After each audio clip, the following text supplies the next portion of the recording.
Rikicin Kano. Wurare biyar da sabon ƙudurin gwamna Ganduje zai shafi Sarki Muhammadu Sunusi na biyu. Za mu kawo muku wannan labari daga nan tasharmu ta Bahaushe TV. Ku danna subscribe. Bayan kotu ta wargaje masarautun ƙasar Bichi, Ƙaraye, Rano da Gaya da gwamnatin Abdullahi Ganduje ta kafa, gwamnatin Kano ta sake dawowa da maganar ta hannun Majalisar Dokokin Jihar. Daily Nigerian ta bi diddigin wannan ƙuduri da ke gaban 'yan majalisar jihar Kano, inda ta duba yadda ƙudurin zai shafi Sarkin Kano Muhammadu Sunusi na biyu. Mun kawo yadda dokar za ta yi aiki. Ga ta nan. Na ɗaya, damar naɗa majalisar sarki da mai martaba sarki.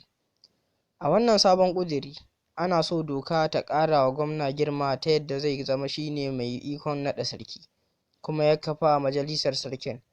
A baya, hurumin da aka ba gwamna shine ikon amincewa da matakin da majalisar sarki ta ɗauka a game da wanda zai hau kan gadon sarauta. Ƙuduri na biyu, amincewa da kasafin kuɗin masarauta.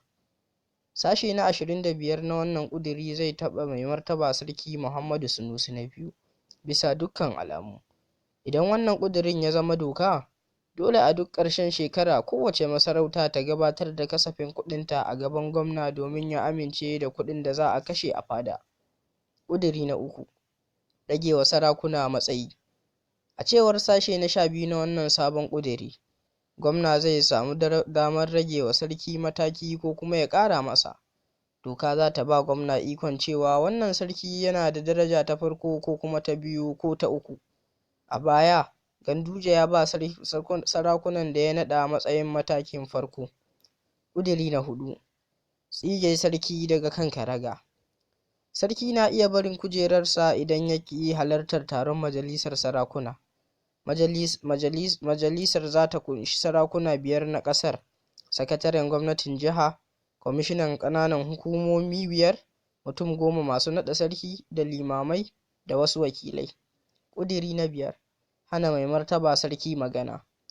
Wani ɓangare na sashe na 6 na wannan ƙuduri da ke gaban majalisa zai haramta wa sarki fitowa bainar jama'a yana ba wa gwamna shawara.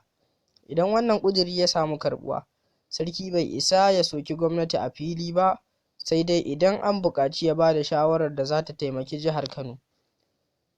Duka-duka a nan muka kawo ƙarshen waɗannan ƙudurrurruka da labaranmu na yau.